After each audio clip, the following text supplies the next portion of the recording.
Service in Milwaukee Sullivan has issued a special marine warning for nearshore waters from Sheboygan, Wisconsin to Wind Point, Wisconsin, Lake Michigan from Sheboygan, Wisconsin to Winthrop Harbor, Illinois, 5 nautical miles offshore to mid-lake until 11:45 p.m.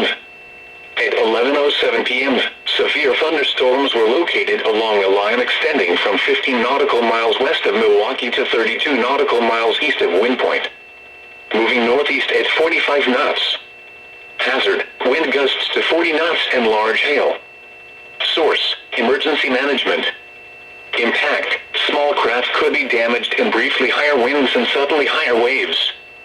Large hail could result in structural damage. Locations impacted include Port Washington.